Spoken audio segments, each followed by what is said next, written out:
Welcome back, MTG Joe here. To date, we are looking at the top performing decks in the Explorer Best of 3 ladder. Thanks to Untapped GG. This is our weekly meta breakdown where we go over the kind of what's winning, what's not, where kind of the meta is shifting. We get all our stats, as I mentioned, through Untapped GG, companion tool that runs alongside your Arena client. Tracks your win rates, loss rates, deck collection, whole bunch of cool features. Free to use a whole bunch of it. Link is in the video description to follow through. I'll also post all these deck lists in the video description if you want to copy and paste it in. As mentioned, this is for Explorer Best of 3. If you're looking for Explorer Best of 1, Standard, Alchemy, Historic, whatever format, check the video playlist. I usually get out one of these a week for each format, so you can kind of see what's happening in that regard. So jumping in for Explorer, we're looking at actually a 12-day sample here. July 7th through the 19th. There's low data right now for best of 3 format, so just getting a couple extra days for a large population size. And we see 36,000 matches. Remember, for best of 3 that this is 2 to 3 times this amount because you have to play multiple games. So jumping into it, we see the top performing deck during this time being Rakdos Midrange. So this is a deck that's kind of got a much higher win rate in best of 3 that it does for best of 1, and it kind of makes sense because this deck is got answers to both control and the aggressive decks, but in best of 1 format it's harder to pack both into your deck, so you kind of get the wrong half problem. In best of 3 you have your sideboard to really tailor your matchups. So this is 58% win rate in best of 3. In best of 1 it was 44% for the same kind of stock configuration. So interesting kind of disparity. So we'll jump into some of the card choices. I actually want to put out a kind of crowdsourced favor. I'm building this deck in paper for Pioneer. I'm curious. There's a few different variations I've seen go around. We got the Kalidas mains. We have Invoke Despairs in some. The Goblin 5-mana one that flashes back stuff.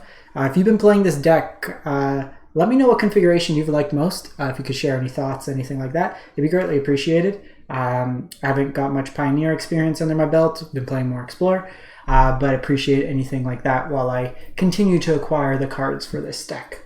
So jumping into this deck in particular. So everything's like a 2-for-1 or value card. So you're either killing stuff with a creature, making them discard, or just grinding out value. You have removal with like Bloodchief's Thirst, Fatal Push. The Harvesters can act as removal. You have Heartless Act, you have Stomp, you have K-Command. Chandra is also removal, so lots of ways to kill things. You could discard your opponent's stuff with like Kroxa or Thoughtseize. Fable helps you a bit in the first game to fix the wrong half, discarding and drawing cards. Graveyard Trespasser's life gain in a way can eat your opponent's graveyard main board. You have Sorin, which is life gain and card advantage, similar to Chandra.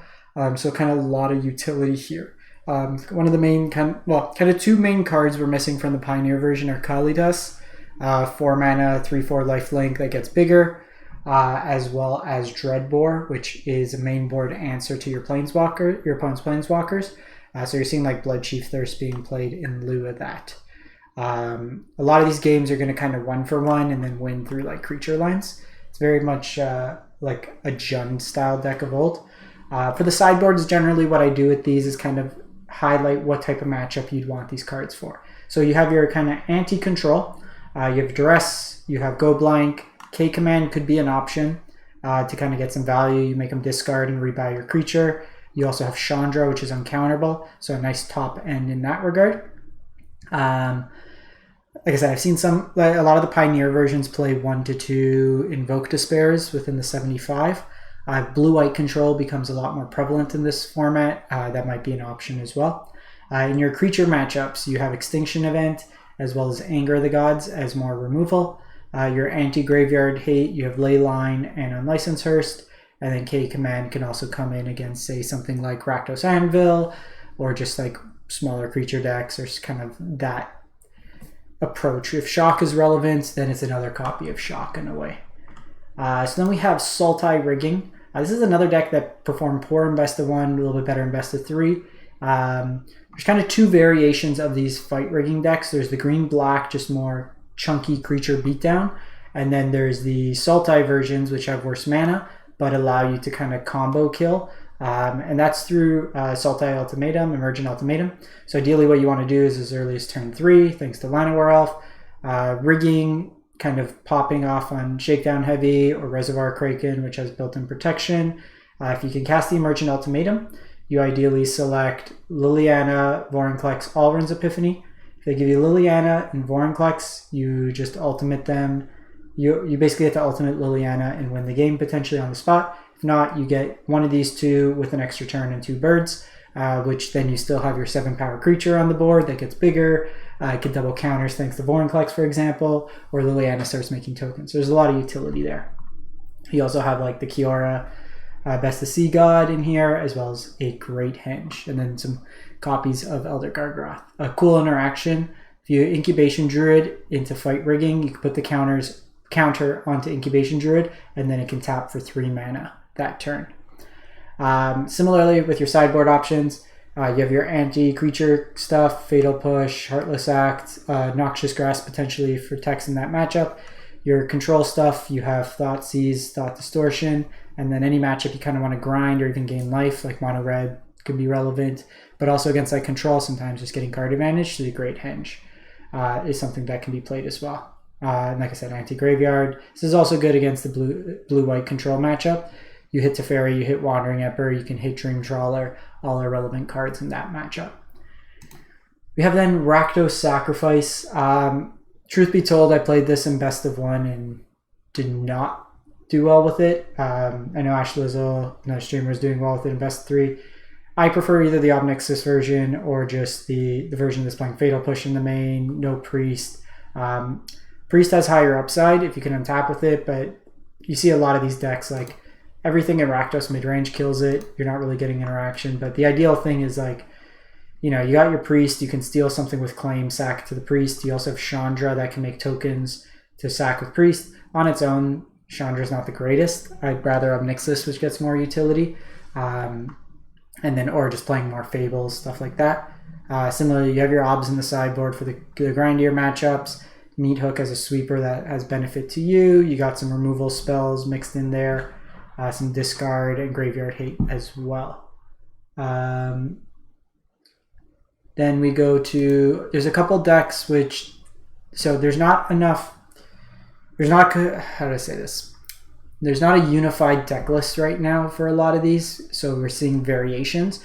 As such, we're having a lot of folks playing, for example, this blue-white control list, but the configuration of removal spells or counter spells or whatever it may differ, so they're counting as separate deck lists. There's about 5 or 6 different blue-white control decks that came up. So I want to kind of feature this. This is a deck you will run into quite a bit on the ladder, so if you like blue-white control. Kind of the core of it is just like a lot of interaction early, whether counters, cheap removal, having access to Farewell is a very powerful spell in this format. You got Settle, Wandering Emperors mixed in, kind of suite of 3-mana counters with Veto and Censor, Teferi still being a stupid card in this format. You win most games through like just kind of boring your opponent, or you got like Shark Typhoons, Dream Trawlers mixed in. There's also a version that plays Strict Proctor and Lotus Field, so something to keep in mind as well if you want to go that version.